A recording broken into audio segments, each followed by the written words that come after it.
السلام علیکم ورحمۃ اللہ وبرکاتہ۔ رب اشرح لی صدری ویسر لی امری واحلل عقدۃ من لسانی یفقہوا قولی۔ رب زدنی علما رب زدنی علما رب زدنی علما اللہم فقہنا فی الدین آمین یا رب العالمین۔ سورہ بقرہ آیت نمبر 63۔ بسم اللہ الرحمن الرحیم۔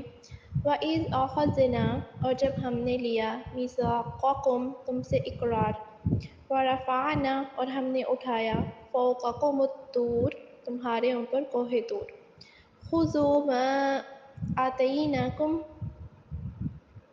پکڑو جو ہم نے تمہیں دیا ہے، بِقُوَّةٍ، مضبوطی سے، وَاذْكُرُوا، اور یاد رکھو، مَا فِيهِ، جو اس میں، لَعَلَّكُمْ تَتَّقُونَ، تاکہ تم پرہیزگار ہو جاؤ۔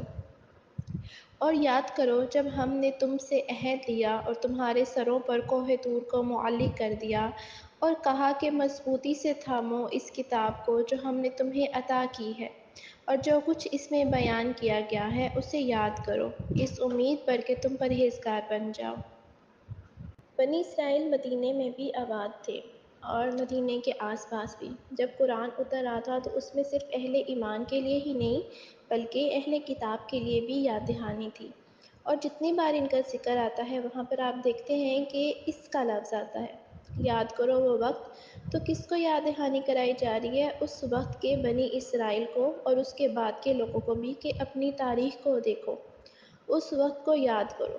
کیوں یاد کرو؟ تاکہ وہ بات جو ان کے آباء و اجداد سے کہی گئی تھی اسے بھی یاد کرو، جس پر انہیں عمل کرنے کے لیے کہا گیا تھا، اس پر بھی عمل کرو۔ جب لیا ہم نے تم سے پکا وعدہ، کس بات کا وعدہ؟ تورات پر عمل کرنے کا وعدہ۔ جب ان کے اندر عمل کی کمزوری آ گئی، جب انہوں نے اللہ کی کتاب سے غفلت برتنا شروع کی، جب اللہ کی آیات کو اپنی پیٹھ پیچھے ڈال دیا، اور کس طرح یہ وعدہ لیا گیا؟ اٹھایا ہم نے تم پر کوہ طور کو، یعنی کوہ طور کو ان کے سروں کے اوپر چھتری کی طرح چھا کے ان سے عہد لیا گیا۔ سوچئے کہ ایک پہاڑ زمین سے اکھاڑا جائے اور اٹھا کر ان کے سروں پر مسلط کیا جائے۔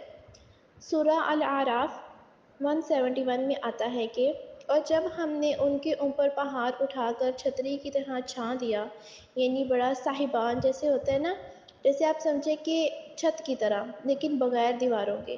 امیجن کریں کہ آپ کسی میدان میں کھڑے ہیں اور یکا یک ایک پہاڑ اپنی جگہ سے اٹھتا ہے اور آپ کے سر پر معلق ہو جاتا ہے۔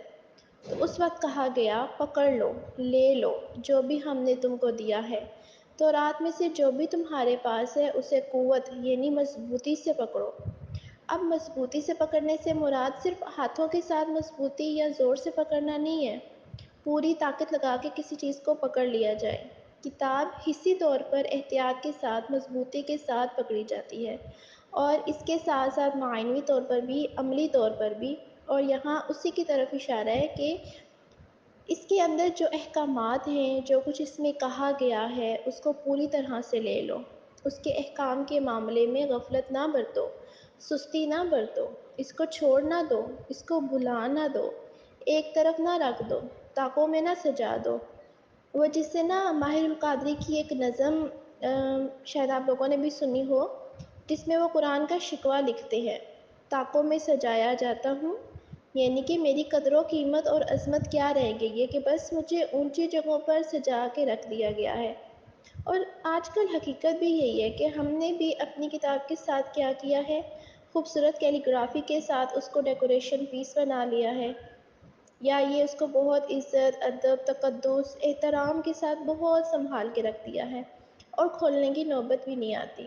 تو یہاں کیا کہا جا رہا ہے کہ پکڑو اس کو قوت کے ساتھ، صرف پکڑ ہی نہ لو بلکہ یاد رکھو کہ جو بھی اس میں سے کسی بھی چیز کو یاد رکھنے کا طریقہ کیا گیا ہے نا، تو بار بار پڑھو، بار بار دہراؤ، دیکھتے رہو، یعنی کہ اس کتاب کو زبان سے بھی اور عمل کے ساتھ دہراتے رہو۔ یعنی تمہاری زندگی اس کتاب کے ساتھ گزرنی چاہیے، کیونکہ ضروری ہے تاکہ تمہارے اندر تقویٰ پیدا ہو۔ پیچھے ہم پڑھ چکے ہیں نا کہ جب تمام انسانوں کو اللہ کی عبادت کا حکم دیا گیا، یا اے لوگو اپنے رب کی عبادت کرو، تو وجہ کیا بتائے گی کہ عبادت کیوں کرو؟ تاکہ تمہارے اندر تقویٰ آئے، خدا کا ڈر آئے۔ خدا کے احکامات کی اطاعت کا طریقہ آئے اور اس کی نافرمانی سے بچو، یہی تقویٰ ہے۔ اللہ کی اطاعت کرنا اور نافرمانی سے بچنا تھا کہ انسان آخرت کی مصیبت سے بچ سکے۔ اسی طرح قرآن مجید میں جہاں روزوں کی فرضیت کا ذکر آتا ہے تو عبادت کا مقصود کیا ہے؟ تقویٰ پیدا ہو۔ اس آیت سے ایک باتیں ہمیں پتہ چلتی ہیں۔ نمبر یہ ہے کہ اس میں بنی اسرائیل سے پکا وعدہ لیا گیا ہے کتاب کو پڑھنے کا اور اس پر عمل کرنے کا۔ نمبر دو کہ وہ وعدہ محض زبانی وعدہ نہیں تھا بلکہ عملی طور پر بھی پہاڑ کو ان کے سر پر مسلط کر کے وعدہ لیا گیا تھا۔ مانتے ہو کہ نہیں ورنہ یہ پہاڑ تمہارے سروں پہ گرا دیں گے۔ آگے یہاں پہ بات بھی پتہ چلتی ہے کہ اللہ سبحانہ و تعالی ہر چیز پر قادر ہے۔ وہ چاہے تو ایک کن کہہ کے پہاڑ کو اٹھا دے اور لوگوں کے سر پہ کھڑا کر دے اور بغیر کسی سہارے کے اس کو کھڑا رکھے۔ مثلاً آپ اپنے بچوں کو کہتے ہیں نا کہ یہ کام کرو، اگر وہ نہیں کرتا تو آپ اسے آنکھیں نکال کر دکھاتے ہیں یا کان پکڑ کر کہتے ہیں یا کچھ اور بھی کہہ دیتے ہیں تاکہ وہ بڑے ہو کے یہ نہ کہیں کہ آپ نے مجھے کیوں نہیں سمجھایا، آپ مجھے سمجھاتے تو اللہ تعالیٰ تو حجت تمام کر رہے ہیں، کہ کوئی یہ نہ کہے کہ ہمیں بتایا نہیں ہے۔ بعض اوقات کسی کو صرف الفاظ اثر کر جاتے ہیں اور بعض لوگوں کو الفاظ کے ساتھ سختی بچھائی جاتی ہے۔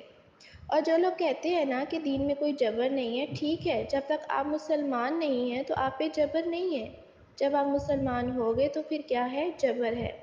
ماں باپ کا کیا فرض ہے کہ اگر بچے نماز نہ پڑھیں تو کیا کریں؟ چھوڑ دیں۔ اب یہاں پہ حکم کیا ہے کہ 10 سال کا بچہ ہو جائے تو پھر مار کے بھی پڑھاؤ۔ اگر کوئی کہے کہ ایسی نماز کا کیا فائدہ جو مار کے پڑھائی جائے، کیونکہ ابھی اس کی عقل اتنی میچیور نہیں ہے کہ وہ اپنے نفع نقصان کو سمجھ سکے، ابھی اس کو نصیحت کے ساتھ مار کی بھی ضرورت ہے، حتیٰ کہ وہ عقل کی پختگی کی عمر کو پہنچ جائے پھر خود فیصلہ کر لے کہ اسے کچھ کرنا ہے یا نہیں، پھر اللہ کے ہاں جواب دے۔ جب تک وہ چھوٹا ہے تو بنی اسرائیل بھی اتنے ہی میچیور نہیں ہوئے تھے، تو ان کو صرف زبان سے نہیں بلکہ عملی طور پر بھی ڈانٹ کے ایک پہاڑ ان کے سر پر مسلط کر کے سمجھایا جا رہا ہے کہ لے لو اس کتاب کو مضبوطی سے۔ تو اس آیت سے یہ بات پتہ چلتی ہے کہ یہ بات صرف بنی اسرائیل کے لیے نہیں ہے، عام حکم ہمارے لیے بھی ہے۔ ہمیں بھی اس سے نصیحت پکڑنی چاہیے کہ اللہ سبحانہ و تعالیٰ نے جو کتاب ہمیں دی ہے وہ پکڑنے کے لیے ہے اور مضبوطی سے پکڑنے کے لیے ہے۔ یہ نہیں ہے کہ انسان کا دل چاہے تو پڑھ لے، نہیں دل چاہتا تو نہ پڑھے، نہیں، اسے پڑھتے رہو، اس کی تلاوت کرتے رہو۔ کچھ لوگ کہتے ہیں کہ اب آدھا تلاوت کہ یعنی کہ ہر ٹائم تلاوت کرتے رہیں، تو ہمیں نہیں پتہ ہوتا کہ کس وقت ہمارے دل کا کیا حال ہے۔ ہمارے دل کا حال ایک وقت ایک جیسا نہیں ہوتا بلکہ دل تو الٹ پلٹ ہوتا رہتا ہے۔ وہی آیتیں آپ ایک دفعہ پڑھتے ہیں تو آپ کو سمجھ نہیں آتی، دوسری دفعہ وہی پڑھتے ہیں تو آپ رونے لگ جاتے ہیں، تیسری دفعہ پڑھتے ہیں تو پھر آپ کے اوپر سے گزر جاتی ہے، چوتھی دفعہ پڑھتے ہیں تو کچھ اور حال ہوتا ہے۔ تو جس طرح روز انسان کو غذا کی ضرورت ہوتی ہے، آکسیجن کی ضرورت ہوتی ہے، اسی طرح کتاب کی اور ذکر کی بھی ضرورت ہوتی ہے، اور ذکر جو ہے وہ تکرار کے لیے بھی ہے، تو بار بار کرو، بار بار کرو اور اس کو سمجھو اور اس پر عمل بھی کرتے رہو۔ اس سے یہ بات بھی پتہ چلتی ہے کہ تقویٰ پیدا کرنے کے لیے کتاب کو پکڑ کے رکھنا اور اس کو بار بار پڑھنا اور اس پر عمل کرنا ضروری ہے۔ اور یہ بات بھی اس میں سمجھ میں آتی ہے کہ ایک نیکی دوسری نیکی کے ساتھ تعاون کرتی ہے، ملتی ہے، یعنی کتاب کا پڑھنا تقویٰ کے لیے ہے، تقویٰ سے کتاب کی سمجھ، وہ پورا ایک سائیکل بن جاتا ہے، یعنی آپ میں تقویٰ ہے تو آپ کو ہدایت ملے گی، ہدایت آ گئی تو تقویٰ میں اضافہ ہو گیا، پھر تقویٰ اور مضبوطی سے آتی چلی جاتی ہے۔ اگر آپ نے سرکل کہیں سے بھی توڑ دیا تو پھر نہ تقویٰ رہے گا اور نہ ہی کتاب سے تعلق رہے گا۔ تو کیا سمجھ میں آیا؟